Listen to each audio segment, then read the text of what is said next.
Hello दोस्तों, स्वागत है आपके अपने YouTube चैनल A+ मैथ्स पर। आज के इस वीडियो में हम class 10th math VVI objective questions को सॉल्व करने वाले हैं। और मेरा हमेशा से प्रयास ये भी है कि बच्चों के लिए हम गणित बिल्कुल आसान से आसान बनाते रहें। बस आप लोग हमें सपोर्ट करें। मोस्ट इम्पॉर्टेंट ऑब्जेक्टिव क्वेश्चन इसमें सॉल्व करने हैं जो कि एग्जाम बोर्ड के लिए बहुत ही, मैट्रिक बोर्ड के लिए खतरनाक है बाबू। तो आप लोग इन प्रश्नों को अवश्य तैयारी करें ताकि आप अभी अपना एग्जाम के लिए प्रश्न को बिल्कुल ही आसान यानी कि चुटकियों में सोल्व करना सीखें। तो आपके लिए हमने पहला प्रश्न इस प्रकार से लिया है बाबू कि प्रश्न में दिया गया है, निम्न में 140 का अभाज्य गुणनखंडों के गुणनफल कौन है। यानी कि इनमें 4 ऑप्शन में पूछ रहा है कि अभाज्य गुणनखंडों के गुणनफल कौन है। हम चाहेंगे कि शॉर्ट से शॉर्ट तरीका हो जो आप लोग के लिए हम कोशिश करेंगे। ठीक है बाबू। तो इसे बनाना है कैसे वो देखिए बाबू। सबसे पहले ये 140 है तो आपको 140 इस प्रकार से लिख देना है। प्रश्न में कह रहा है अभाज्य गुणनखंडों, तो अभाज्य के तरीका से हमें बनाना है इस प्रकार से। ये 2 से खा जाएंगे बाबू, खिला दो 2 सत्ते 14, ये 0। फिर ये 2 से खा जाएंगे, 2 तिया 6, 1 बजेगा 0 10, 2 पंचे 10। फिर ये कितना से खाएगा बाबू, 5 से खाएगा, 5 सत्ते 35। और फिर ये कितना से खाएगा, 7 एकम 7। अभाज्य गुणनखंड में क्या होता है, नीचे हमें लास्ट में 1 साबित करना पड़ता है। ठीक है प्यारे बच्चों। तो ध्यान दें, ये जो मेरा आया क्या आ रहा है, ये दिखाई दे रहा है ना आपको, ये वाला, ये साइड में जो है बाबू, ये वाला गौर से देखें कि ऑप्शन में कौन सा मिल रहा है।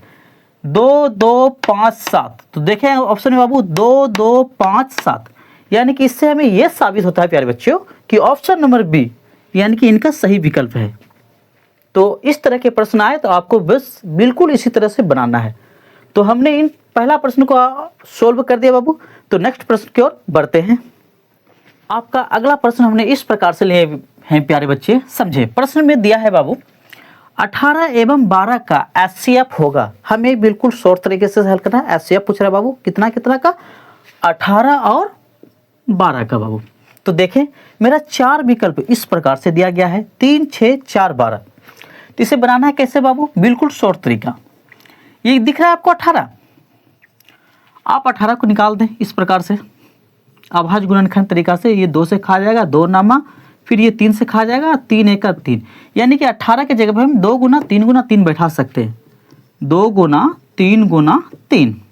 इसी तरह हमें कितना का निकालना है बाबू, 12 का। तो हमने 12 का भी निकाल देते हैं बिल्कुल उसी जैसा। 2 छके, फिर खा जाएगा 2 तिया, फिर खाएगा कितना बाबू, 3 एकम 3। इसका भी आ रहा है 2 गुना 2 गुना 3। तो हमें यहाँ बैठा देना है 12 बराबर क्या बैठाना है, 2 गुना 3। अब इन दोनों जगहों में यानी कि इनमें और इनमें हमें बस देखना है कि क्या मैच कर रहा है बाबू। मैच मतलब इन दोनों में समान क्या मिल रहा है, बस जो समान मिलेगा वो HCF होगा। तो मेरा HCF जो होगा बाबू, ध्यान दें, HCF बराबर, ध्यान देना, पहले नंबर तो ये समान हो रहा है, आपको दिख रहा है ना 2। दूसरी नंबर चाहे ये 3 3 मिला दो, चाहे ये 3 3 मिला दो, मिल रहा है ना, तो इन्हें 3 लिख दे। तो मेरा क्या होगा, 2 तिया 6। अब यहाँ 3 है तो इनका जोड़ा यहाँ पे 2 हो रहा है बाबू, क्योंकि ये मिल नहीं रहा है, मैच नहीं खा रहा है। जो मैच नहीं खाता ना तो वो HCF नहीं होता बाबू, और जो ये दोनों में मैच खाता है वो क्या होता है, HCF। तो हमने ये HCF इनका क्या निकल के आ गया बाबू, 6 यानी कि 6। तो आपका विकल्प जो दिख रहा है हमें, बी विकल्प बिल्कुल ही राइट दिख रहा है। ठीक है प्यारे बच्चे। तो ये सवाल बिल्कुल ही शॉर्ट तरीके से हमने इसको सोल्व कर दिए। तो नेक्स्ट प्रश्न की ओर बढ़ते हैं। इसमें अगला सवाल हम आपका इस प्रकार से लिए है बाबू कि प्रश्न में कह रहा है यानी कि दिया है, निम्न में कौन अपरिमेय नहीं है। इसमें क्या पूछ रहा है कि अपरिमेय नहीं है। तो सबसे पहले एक बात आप लोग को याद रखना होगा प्यारे बच्चे कि अपरिमेय संख्या होता है जो रूट ना टूटे। ध्यान दे, अपरिमेय संख्या क्या होता है बाबू, जो रूट ना टूटे। जिसका रूट नहीं टूटता है वो अपरिमेय संख्या होता है, और जिसका रूट टूट गया वो क्या होता है बाबू, परिमेय संख्या। ठीक है। तो हमें इसमें 4 विकल्प दिया गया है बाबू। तो चारों विकल्प को हमने हल करके देख लेते हैं। पहला ऊपर नीचे रूट लगा बाबू, रूट से रूट कट, और ये भी हो रहा है, देखिए 3 से कट रहा है, 16 3 48 है, 3 नमा 27 यानी कि 16/9। तो ये मेरा परिमेय संख्या हो रहा है। क्या हो रहा है बाबू, परिमेय। ध्यान देना, ये क्या हो रहा है, परिमेय।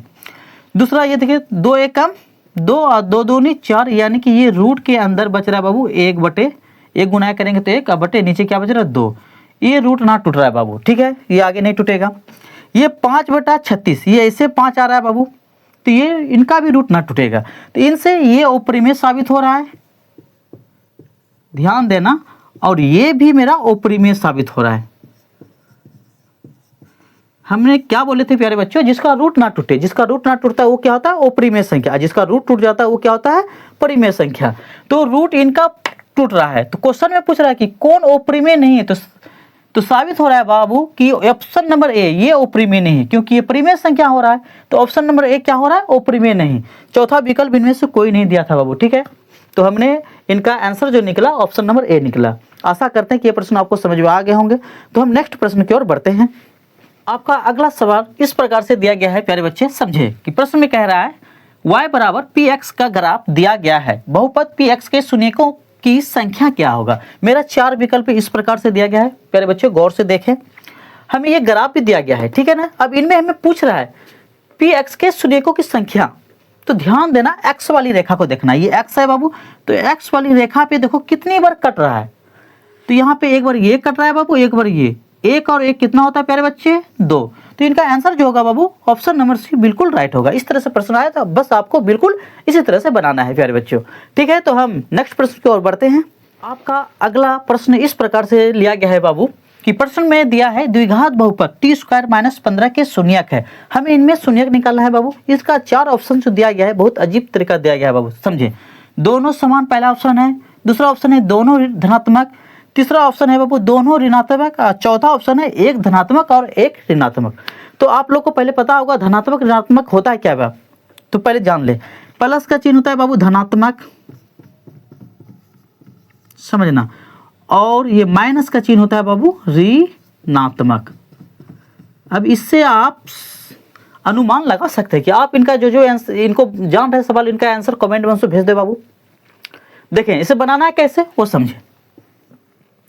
टी स्क्वायर माइनस 15 है बाबू, तो हमने इसको लिख दिया टी स्क्वायर माइनस 15। शून्यक में हमें शून्य लगाना पड़ता है बाबू, ठीक है ना। ध्यान देना यहाँ पे ये टी स्क्वायर बराबर 0 के इधर लेंगे हम, माइनस में 15 है तो वो हो जाएगा प्लस में 15, ठीक है प्यारे बच्चों। ध्यान देना ये टी का स्क्वायर हटेगा बाबू, तो क्या होगा इसमें प्लस माइनस के साथ इसमें रूट चढ़ जाएगा। ध्यान देना एक बार हमने प्लस के साथ लेते हैं बाबू रूट अंडर 15 कोमा, एक बार माइनस के साथ हमने लेते हैं रूट अंडर 15। तो एक धनात्मक हो गया और एक क्या हो गया प्यारे बच्चों, ऋणात्मक, यानी कि इसका सही विकल्प जो निकल के आ गया ऑप्शन नंबर डी। इस तरह के प्रश्न आए तो बस आपको बिल्कुल इसी तरह से बनाना है, ठीक है प्यारे बच्चों। तो नेक्स्ट प्रश्न की ओर चलते हैं।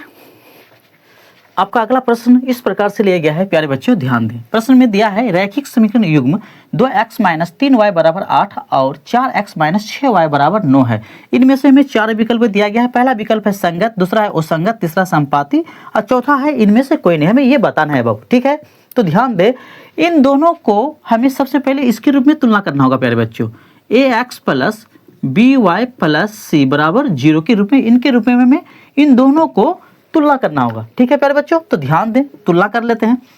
ये है 2x माइनस में 3y और ये प्लस में 8 है बाबू प्यारे बच्चों। ध्यान देना प्लस में 8 है, इसको जब हम माइनस में 8 लेंगे तो बराबर में हो जाएगा 0। इसके रूप में हमने इसको तुलना कर दी, यानी कि इसके प्रकार में हमने इसे तुलना कर दी।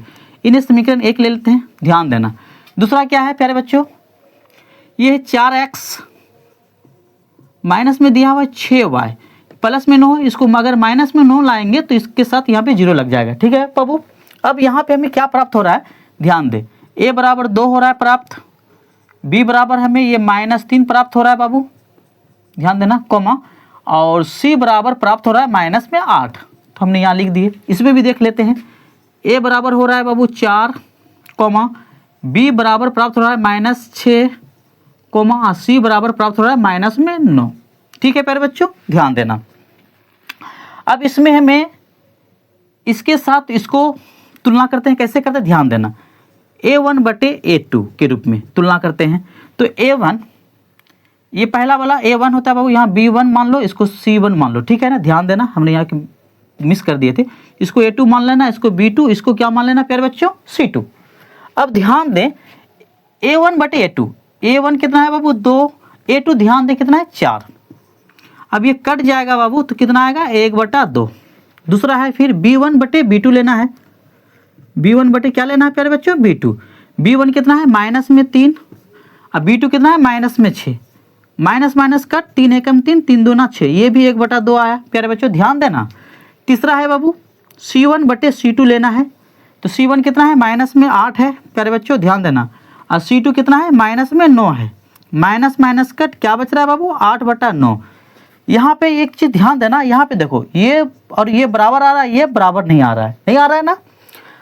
अगर हमें यहाँ पे लिख सकते हैं A1/A2 अब बराबर आ रहा है बाबू B1/B2, अब बराबर नहीं आ रहा है C1/C2। ध्यान देना, ये बराबर नहीं आ रहा है, इन दोनों के ये बराबर नहीं आ रहा है। अगर ऐसा कंडीशन हो तो इनका कोई हल नहीं होता है। कोई हल नहीं होने के कारण से ये वो संगत हो जाता है बाबू। क्या हो जाता है, ऑप्शन नंबर बी वो संगत हो जाता है। तो आशा करते हैं कि ये भी प्रश्न आपको काफ़ी समझ में आ गए होंगे। तो नेक्स्ट प्रश्न की ओर बढ़ते हैं। आपका अगला सवाल इस प्रकार से लिया गया है, प्यारे बच्चे ध्यान दें। प्रश्न में दिया है रैखिक समीकरण युग्म 2x + y = 5 और 3x + 2y = 8 का हल है। इसमें हल पूछ रहा है। आपका ऑप्शन इस प्रकार से दिया गया है बाबू। तो देखें इसे हमें निकालना है कैसे। सबसे पहले प्यारे बच्चों इन्हें समीकरण 1 मान लेना है। 2x + y = 5, ये क्या होगा, समीकरण 1। और दूसरा है ये 3x + 2y = 8, इनको समीकरण 2 मान लेना। ठीक है प्यारे बच्चों, ध्यान देना। अब इनमें देखें हमने ये 2y है, अगर इसके बराबर इसको 2y पूरा देने के लिए हमें क्या करना होगा, समीकरण 1 को 2 से मल्टीप्लाई करना होगा बस। तो हम यहाँ पे लिख सकते हैं प्यारे बच्चों समीकरण 1 × 2 घटा समीकरण 2 से, समीकरण 2 से प्यारे बच्चों। तो 2 से गुना कर देते हैं। तो 2 दूना कितना होता है प्यारे बच्चों, 4x + 2 को y से करेंगे क्या होगा, 2y बराबर, और 2 को 5 से करेंगे तो 10 होगा। समीकरण 2 से इनको सेम टू सेम उतार देना है प्यारे बच्चों। 3x प्लस में 2y बराबर में 8। अब हमने यहाँ घटा का चिन्ह देने के कारण से क्या होता है, इसका निशान जो होता है प्यारे बच्चों चेंज होता है, यानी कि माइनस देने से निशान चेंज होता है। अब ये 8 किस में प्यारे बच्चों, गौर से देखना, प्लस में है तो ये हो जाएगा माइनस में, ये प्लस का चिन्ह है तो यह माइनस का चिन्ह होगा, इसके आगे कुछ नहीं तो प्लस, तो ये भी हो जाएगा माइनस। अब इनका निशान ये हो गया, इनका निशान ये हो गया प्यारे बच्चों, इनका निशान ये हो गया, ये ध्यान रखना। अब यहाँ पे ध्यान दें 2y में 2y घट जाएगा तो क्या बचेगा, 0। तो आप इसे कटा सकते हैं। देखो ये 4x है प्लस में, ये माइनस में 3x है, 4x में 3x घटाएंगे तो कितना x बचेगा बाबू, ओनली 1x बचेगा। ठीक है, बराबर 10 में 8 घटाएंगे तो क्या बचेगा, 2, क्योंकि ये बड़ी संख्या है, ध्यान रखना। तो x का वैल्यू क्या निकल के आ गया बाबू, यहाँ पे ध्यान देना, x का वैल्यू 2 निकल के आ गया। अब हमें करना क्या होगा, समीकरण 1 में ये x का मान रख लेते हैं।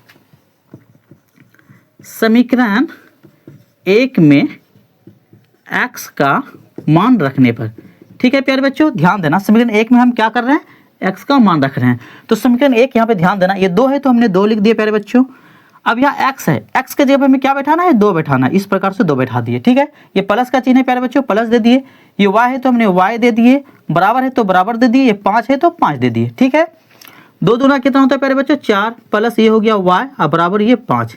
हमने y का जब वैल्यू निकालेंगे तो 5 पहले लेना होगा, बराबर वाला, प्लस में 4 है बाबू, उस पर जाएगा तो माइनस में 4, यानी कि y का जो मान आ गया 5 में 4 गया 1।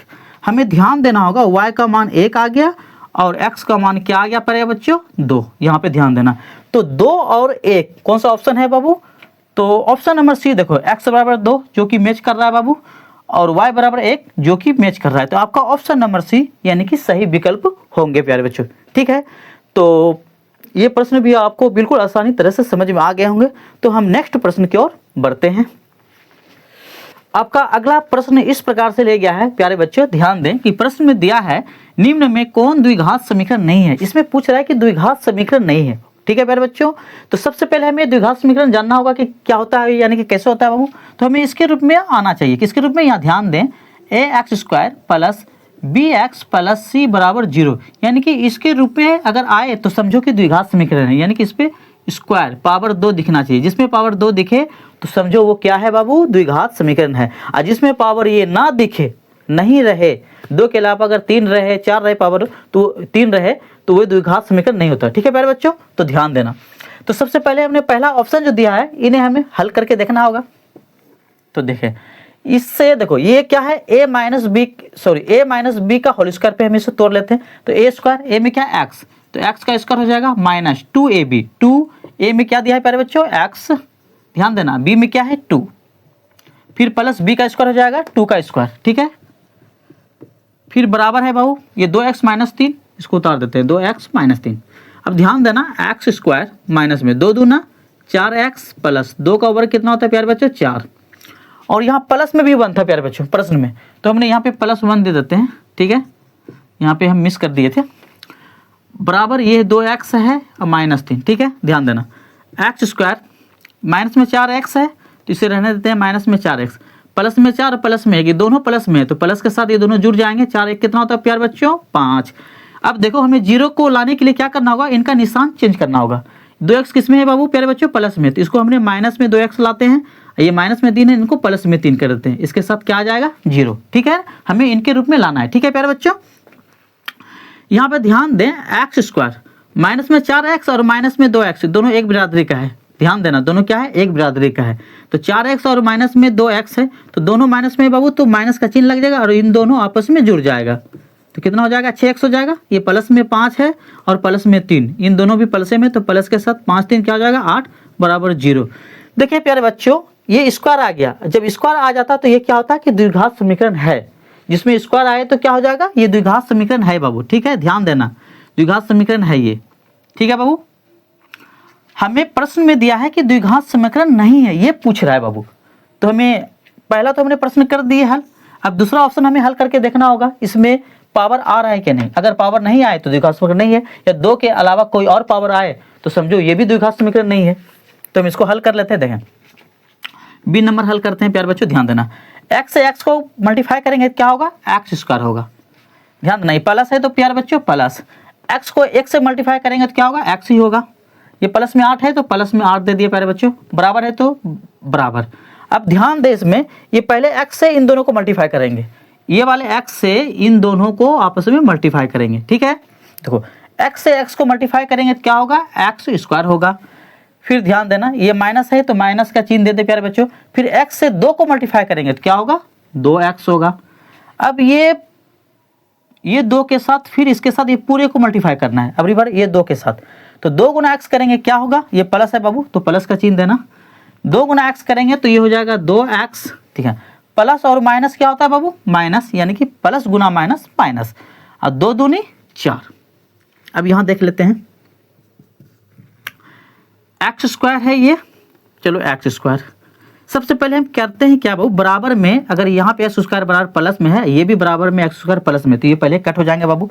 यहाँ देखो प्लस में क्या है x, तो हमने x उतार दिया, प्लस में क्या बचा 8, देखो माइनस 2x है, इसको इस पार करेंगे तो प्लस में 2x होगा, और जो प्लस में सॉरी यहाँ पे माइनस में 2x प्लस में 2, ये तो ऐसे कट रहा है बाबू, ठीक है ना, ये तो इसी तरह कट रहा है। अब हमें करना क्या होगा, देखो यहाँ पे क्या बच रहा है, प्लस में 8 ले लिए, ये माइनस में 4 है तो इसको इस पार करेंगे तो प्लस में 4 होगा बराबर 0, तो x प्लस 8 4 कितना होता है प्यारे बच्चों 12 बराबर 0। अब ध्यान देना यहाँ पे गौर करना प्यारे बच्चों, x पे कोई पावर आया, ये x पे कोई पावर आया नहीं, तो नहीं आने के कारण से ये द्विघात समीकरण नहीं है, क्या है प्यारे बच्चों ये द्विघात समीकरण नहीं है, तो इसके लिए मेरा ऑप्शन नंबर बी बिल्कुल सही है बाबू। तो हमें आगे हल करने की कोई ज़रूरत नहीं, हम ये 2 में साबित हो गए, अगर ये 2 में नहीं निकलते तो फिर हमें तीसरा हल करना पड़ता, ठीक है प्यारे बच्चों। तो आशा करते हैं कि ये प्रश्न भी आपको समझ में आ गए होंगे। तो हम नेक्स्ट प्रश्न की ओर बढ़ते हैं। आपका अगला प्रश्न इस प्रकार से लिया गया है प्यारे बच्चों, ध्यान दें, प्रश्न में दिया गया है द्विघात समीकरण ax² plus bx plus c बराबर 0, जहां a इक्वल 0 के नहीं, यानी कि a बराबर नहीं है किसके 0 के, वास्तविक मूल नहीं है यदि, हमें इसमें साबित क्या करना है बाबू, क्वेश्चन में कह रहा है यानी प्रश्न में वास्तविक मूल नहीं है यदि, वास्तविक मूल नहीं कब होता है बाबू प्यारे बच्चों, जब d ऋणात्मक में जाता है, यानी कि d का जो d जो होता है यानी कि 0 से छोटा, ध्यान देना d का मान जब 0 से छोटा होता है, यानी कि माइनस टाइनस में, अगर मान के चलो d का मान हो गया जैसे कि माइनस में 8 और ये किससे बाबू 0 से ये छोटा हुआ ना, तो ऐसा स्थिति में आए तब ये क्या होगा वास्तविक मूल नहीं है यदि, अगर ऐसा स्थिति में आए तो इसके साथ ही मेरा ऑप्शन नंबर ऐसा स्थिति में कौन सा आ रहा है बाबू, तो देखने में ये निशान दिख रहा है, तो इसके साथ ही ऑप्शन नंबर डी बिल्कुल सही विकल्प होंगे, ठीक है प्यारे बच्चों। आपका अगला प्रश्न इस प्रकार से लिया गया है प्यारे बच्चों, ध्यान दें, प्रश्न कह रहा है कि AP 3 3 plus root 2 3 plus 2 root under 2 3 plus 3 root under 2 dot dot का सार्वअंतर, हमें इसमें सार्वअंतर दिखाना है प्यारे बच्चों, समझना इसका 4 विकल्प इस प्रकार से दिया गया, पहला है 3, दूसरा विकल्प है 2 रूट अंडर 2, तीसरा विकल्प है रूट अंडर 2 और चौथा विकल्प है इनमें से कोई नहीं। प्रश्न बहुत ही लाजवाब प्रश्न है बाबू, आप लोग ध्यान दें, देखें इसमें सार्वअंतर निकालना है हमें। सार्वअंतर यानी कि डी, सार्वअंतर यानी कि क्या होता है, डी होता है। तो डी बराबर हम निकालेंगे, करना क्या होगा, दूसरा पद में पहला पद घटाना होगा। ध्यान दें ये a1 हो जाएगा, ये क्या हो जाएगा a2। तो ये दूसरा पद में पहला पद घटाना है, ध्यान देना। तो दूसरा पद कितना है प्यारे बच्चों, 3 प्लस रूट अंडर 2। तो हम लिख देते हैं 3 प्लस रूट अंडर 2। अब इसमें घटाना है पहला पद को, पहला पद कितना है 3, तो 3, ठीक है। अब यहाँ पे ध्यान देना प्यारे बच्चों, ये 3 है तो किस में है प्यारे बच्चों, प्लस में है, और ये 3 किस में है, माइनस में। तो ये दोनों कट हो जाएंगे, तो बच क्या जाएगा प्यारे बच्चों, ये प्लस में रूट अंडर 2। तो रूट अंडर 2 जो आया, ये ऑप्शन में हमें देखना होगा कि कहाँ पे आ रहा है रूट अंडर 2। तो ऑप्शन नंबर सी में बिल्कुल राइट सही मिल रहा है। तो इस तरह के प्रश्न आए तो आप बिल्कुल इसी तरह से बनाना है प्यारे बच्चों, ठीक है। तो आशा करते हैं कि ये प्रश्न भी आपको बहुत समझ में आ गए होंगे। आज के इस वीडियो में बस आज हम इतना ही सवाल को सोल्व करेंगे, फिर नेक्स्ट वीडियो में फिर से मिलेंगे।